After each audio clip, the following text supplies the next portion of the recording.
अस्सलाम वालेकुम, my name is अमारा। मैं clinical psychologist and working at global special school for child development. आज मैं बताऊंगी कि एक बच्चे की स्पेशल नीड्स के साथ आईईपी कैसे डिज़ाइन करते हैं एकेडमिकली। तो जो सबसे पहली चीज़ होती है एकेडमिक्स में वो हमारी होती है pre writing skills. Pre writing skills में बच्चे की आ जाती है पेंसिल होल्डिंग, ग्रिपिंग, पेंसिल को किस तरह वो ग्रिप कर रहा है, किस तरह पकड़ रहा है, किस तरह वो पेपर पर चला रहा है। तो ये आ जाती है हमारी प्री राइटिंग स्किल्स में, पेंसिल होल्डिंग, होल्ड करना और ग्रिप करना।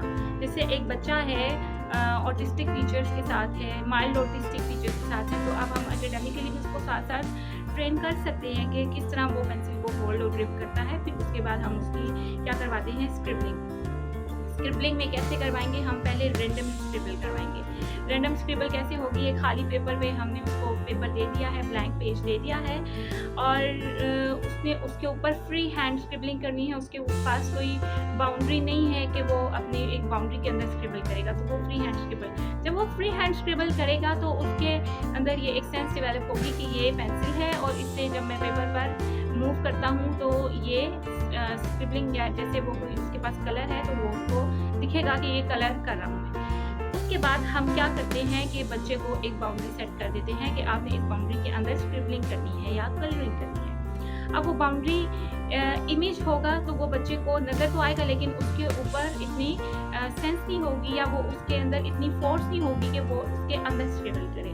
उसका क्या तरीका होगा कि हम उसको एक बाउंड्री सेट कर देंगे किसी भी प्ले डो से या किसी ग्लिटर शीट से, कि जब बच्चे की पेंसिल मूव हो रही है तो उसके आगे एक ब्रेकर हो, आउटलाइन पे एक ब्रेकर हो उसका, जिससे वो पेंसिल को स्टॉप कर सके स्क्रिबलिंग करने से या कलर को। इसके अंदर सेंस डेवलप होगी कि फिर मैंने ये बाउंड्री, या जैसे सर्कल की बाउंड्री है या स्क्वायर शेप की है या ट्रायंगल की है, तो उसके अंदर ही स्क्रिबल करना है। जब पेंसिल ऑटोमेटिकली उस बाउंड्री के अंदर बच्चे की स्क्रिबल हो रही है तो हम उसको बच्चे को एक सेंस दे रहे हैं कि आपने इस शेप के या इस इमेज के अंदर स्क्रिबल करना है। फिर आहिस्ता आहिस्ता फिर हम उसको ड्राइंग शीट पर कलरिंग शीट पर लेकर आते हैं, जिसमें पेपर पे जो ड्राइंग होती है वो ड्रॉ हुई होती है। कोई भी फ्रूट हो जाता है, कोई शेप हो जाती है, तो उसके अंदर सेंस डेवलप होती है कि अब मैंने इस इमेज के अंदर स्क्रिबल करना है, और वो अपनी फोर्स को यूज़ करते हुए पेंसिल को उसके अंदर स्क्रिबल करता है। स्क्रिबलिंग से हम बच्चे को लेकर आते हैं कलरिंग में। कलरिंग में क्या क्या चीज़ें आ जाती हैं, सबसे पहले हमारे बेसिक कलर्स आ जाते हैं जो है red, green, blue, orange, yellow. ये 5 बेसिक कलर्स हैं जो हम बच्चे को सबसे पहले करवाते हैं कलरिंग में। कलर्स में सबसे पहले इन बच्चों को इन 5 कलर्स की रिकॉग्निशन होगी तो फिर हम आगे नेक्स्ट फर्दर कलर बच्चे को करवाते हैं। लेकिन तो सबसे पहले हम रेड कलर और ब्लू कलर करवाते हैं ताकि बच्चे को आहिस्ता आहिस्ता फिर कलर्स की सेंस डेवलप होती है। अब कलरिंग के साथ साथ ये कलरिंग क्या है, ये है रिसेप्टिव्स में आते हैं। ये रिसेप्टिव्स बिल्डिंग हम करवाते हैं। अब रिसेप्टिव में क्या क्या चीज़ें आ जाती हैं, रिसेप्टिव में फ्रूट्स आ जाते हैं, शेप्स आ जाती हैं, कलर्स आ जाते हैं, वेजिटेबल्स आ जाती हैं, एनिमल्स आ जाते हैं। तो ये सब चीज़ें आ जाती हैं बेसिक रिसेप्टिव्स में।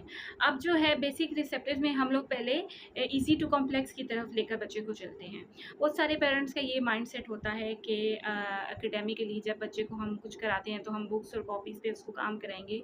ये बच्चे की नीड नहीं होती है। बच्चा बुक्स और कॉपीज़ वाले लेवल पर तब आता है जब उसके बेसिक रिसेप्टिव्स अचीव हों और उसकी वोकैबुलरी बिल्डिंग हो, उसको वोकैबुलरी आती हो, उसको फ्रूट्स के नेम्स बोलना आते हों, रेंडमाइज़ करना आता हो, रिकॉग्नाइज़ करना आता हो, जनरलाइज़ करना आता हो, किसी भी चीज़ के, ऑब्जेक्ट के, शेप के, कलर के, एनिमल्स के। तो ये सारी चीज़ों की उसको रिकॉग्निशन सबसे पहले आनी चाहिए, फिर उसको जनरलाइजेशन, रेंडमाइजेशन, ये सब कुछ उसको आना चाहिए। फिर उसकी प्रोनाउंसिएशन, उसको कैसे वर्ड को बोलना है, और उसकी स्पीच, ये सारी चीज़ें भी मैटर करती हैं। एकेडमिकली हम बच्चे को जो है लेकर चलते हैं तब जब बच्चे की ये सब बेसिक रिसेप्टिव्स बिल्डअप होंगी, उसकी वोकैबुलरी होगी, वो वर्बल रिस्पॉन्सेस देगा। फिर हम उसकी बेस बनाएंगे प्री 1 से या नर्सरी क्लास से या केजी क्लास से हम उसको लेकर चलेंगे। लेकिन ये सब इसकी तब होंगी जब उसकी बेसिक नीड्स अचीव होंगी। वो क्या है, उसकी थेरेपी।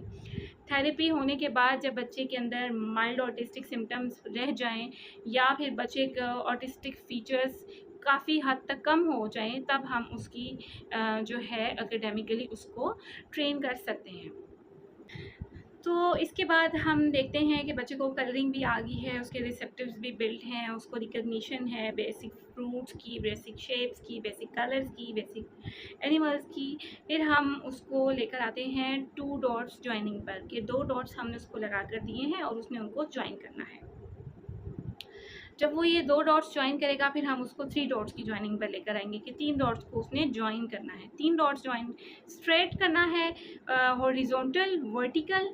फिर इसके बाद हमने उसको सर्कल शेप की इमिटेशन करानी है, कि आपने एक सर्कल वाइट बोर्ड पे ड्रॉ किया है और बच्चे को कहा है कि वो भी ड्रॉ करेगा, तो वो भी आपको देखकर इमिटेट करेगा कि जो आप कर रहे हैं वो। आपने स्ट्रेट लाइन ड्रॉ की है, बच्चे ने स्ट्रेट लाइन, ये बच्चे को फिर हमने इमिटेशन आहिस्ता आहिस्ता सिखानी है कि वो किस तरह से इमिटेट करता है। किसी भी चीज़ को हमने ड्रॉ किया है और वो भी उसको ड्रॉ कर रहा है।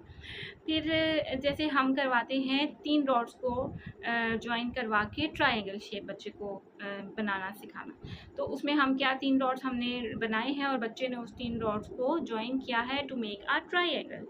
तो इस तरीके से बच्चा ट्रायंगल से स्क्वायर शेप में आएगा, स्क्वायर से वो रेक्टेंगुलर शेप में आएगा, रेक्टेंगुलर से सर्कल के आपने डॉट्स बना कर देने हैं और फिर वो आहिस्ता आहिस्ता डॉट्स ज्वाइन करते करते वो ट्रेसिंग लेवल पर आ जाएगा। जब आपको देखें कि अब बच्चा ट्रेसिंग लेवल पर आ गया है, वो स्ट्रेट लाइन को भी ट्रेसिंग से ड्रॉ कर रहा है, हॉरिजॉन्टल और वर्टिकल, तो फिर हम उसको फॉर्मेशन ऑफ ए सिखाते हैं कि ए कैसे ड्रॉ करेगा, या फिर वो ट्रेसिंग पे फिर वो ऑटोमेटिकली बच्चा आ जाता है। उसको हम कुछ भी ट्रेसिंग डॉट्स लगा कर देंगे तो वो उसको ट्रेस करेगा। अब इसमें सबसे इम्पोर्टेंट चीज़ आ जाती है कि बच्चा इसमें आपको बहुत ज़्यादा अटेंशन देता है और फोकस करता है। जाहिर है, जब बच्चा एक डॉट वाले पैटर्न पर ट्रेसिंग कर रहा है तो उसका फोकस सारा उस डॉट्स पर होगा कि उसने किस तरह से उस पेंसिल को लेकर उस पर चलना है। तो आपका जो बच्चा है माइल्ड ऑटिस्टिक फीचर्स के साथ या ADHD सिम्टम्स के साथ माइल्ड लेवल पर, तो वो इसके लिए बहुत अच्छी ये टेक्निक है कि बच्चे का फोकस और अटेंशन लेने के लिए आप उसको डॉट्स ज्वाइन कराएं और ट्रेसिंग कराएं, ताकि वह बच्चा अपना फोकस और कंसंट्रेशन लेवल को मेंटेन कर सके। जब बच्चा ट्रेसिंग पर आ गया, फिर उसको लेटर्स की और नंबर्स की रिकग्निशन हम आहिस्ता आहिस्ता स्टार्ट करवाते हैं, जैसे 1 2 3 ABC, और इसी तरह फिर अलिफ और बे की हम करवाते हैं। और बहुत ज़्यादा बेसिक लेवल पे करवानी पड़ती है, क्योंकि बच्चे को पढ़ाई से ज़्यादा नीड होती है थेरेपी की। तो जब तक बच्चे की थेरेपी जो है पॉजिटिव रिजल्ट्स नहीं दिखाती, तब तक हम बच्चे को एकेडमिकली लेकर नहीं चल सकते। लेकिन फिर भी हमने बच्चे की थोड़ी बहुत बेस बनानी होती है कि एकेडमिकली हम उसका IEP कैसे डिज़ाइन कर सकते हैं। तो ये इस तरह से हम उसको बेसिक लेवल से रेंडमली स्क्रिबलिंग से और पेंसिल होल्डिंग ग्रिपिंग से इस लेवल पर लेकर आते हैं कि वो ट्रेसिंग करना शुरू कर देता है। और इसके बाद उसको रिकग्निशन भी आ जाती है, फ्रूट्स, वेजिटेबल। फिर जब वो books A is for Apple पढ़ता है तो उसको A की रिकग्निशन आती है, और साथ A जो एप्पल है, फ्रूट है, उसको रिकग्निशन पहले से थी फ्रूट की, तो वो उसको एप्पल किस से है, A से, तो वो उसको A इज़ फॉर एप्पल आ जाएगा कि ये A उसके लिए नया वर्ड होगा, लेकिन एप्पल उसने प्रोनाउंस करना है किस तरीके से। तो ये इस तरह से हम उसको करवाते हैं। आई होप आज का मेरा लेक्चर आपके लिए हेल्पफुल रहा होगा। नेक्स्ट लेक्चर में मैं इंशाल्लाह नए टॉपिक के साथ आऊँगी। अपना ख्याल रखिएगा। अल्लाह हाफिज़।